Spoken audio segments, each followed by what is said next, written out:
sizes too small.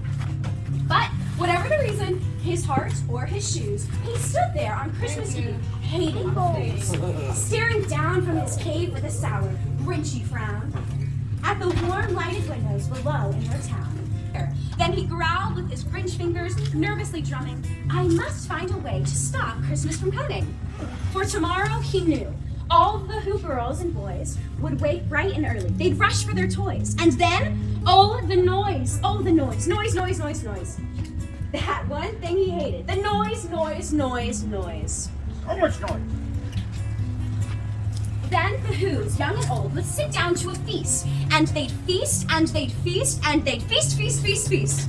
They would feast on Who pudding and rare Who roast beef, which was something the Grinch couldn't stand in the least. Yeah. And then they'd do something he likes least of all. Every Who down in Whoville, the tall and the small, would stand close together with Christmas bells ringing. They'd stand hand in hand, and the Who's would start singing. And they'd sing, and they'd sing, and they'd sing. And the more the Grinch thought of this Who Christmas sing, the more the Grinch thought, I must stop this whole thing. Why, for 53 years I've put up with it now. I must stop Christmas from coming. But how? Awful idea. The Grinch got a wonderful, awful idea. I know just what to do, the Grinch laughed in his throat, and he made a quick Santa Claus hat and a coat. And he chuckled and chuckled with a great Grinchy trick. With this coat and this hat, I look just like St. Nick's reindeer are scarce, there was none to be found. Did that stop the Grinch? Here, I'll make one instead. So he called his dog Max, and he took some red thread, and he tied a big horn to the top of his head. Then he loaded some bags and some old empty sacks on a ramshackle sleigh, and he hitched up old Max. Then the Grinch said, giddy up, and the sleigh started down towards the homes where the Who's lay a snooze in their town. All their windows were dark. Quiet snow filled the air. All the Who's were dreaming sweet dreams without care. Then he came to the small little house on the square. This is stop number 1, old Grinchy Claus hissed. And he climbed to the roof, empty bags in his fist. Then he slid down the chimney, a rather tight bench. But if Santa could do it, then so could the Grinch. He got stuck only once, for a moment or two. Then he stuck his head out of the fireplace flue, where the little Who's stockings all hung in a row. These stockings, he grinned, are the first things to go. Pop guns and bicycles, roller skates, drums, checkerboards, tricycles, popcorns, and plums. Then he stuffed them in bags. Then the Grinch, very nimbly, stuffed all the bags one by one up the chimney. Then he slunk to the icebox, took the Who's feast. He took the Who pudding, he took the roast beast. He cleaned out that icebox as quick as a flash. Why, that Grinch even took their last Who. It's a long time. The Grinch had been caught by this tiny Who daughter, who'd got out of bed for a cup of cold water. She stared at the Grinch and said, Santa Claus, why? Why are you taking our Christmas tree? Why? But you know, that old Grinch was so smart and so slick, he thought of this lie, and he thought it up quick.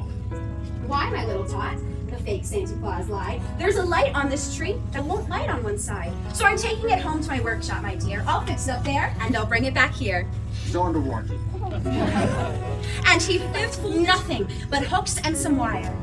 And one speck of food that he left in the house was a crumb too small for even a mouse. Then he did the same thing to the other Who's houses, leaving crumbs too small for their little Who's mouses.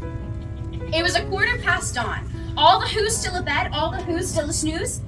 And he packed up his sled, packed it up with their presents, their ribbons, the wrappings, the tags, and the tinsel, the trimmings, the trappings, 3,000 feet up the side of Mount Crumpet. He rode up with his load to the tippity top to dump it. Pooh-pooh to the Who's was his Grinchishly humming. They're finding out that no Christmas is coming.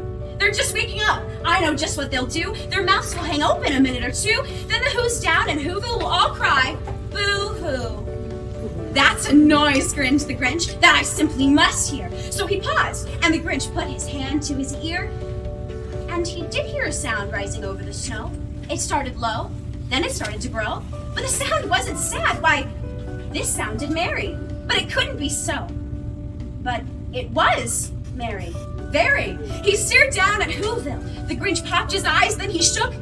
What he saw was a shocking surprise. For every Who down in Whoville, the tall and the small, was singing without any presents at all. He hadn't stopped Christmas from coming. It came. Somehow or other, it came just the same. And the Grinch, with his Grinch feet ice cold in the snow, stood puzzling and puzzling. How could it be so? And he puzzled 3 hours till his puzzler was sore.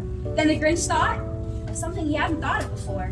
Maybe Christmas, he thought, doesn't come from a store. Maybe Christmas perhaps means a little bit more. And what happened then? Well, in Whoville they say that the Grinch's small heart grew 3 sizes that day.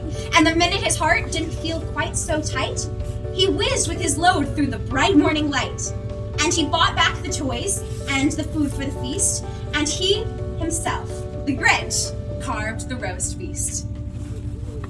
Thank you guys for listening to our story.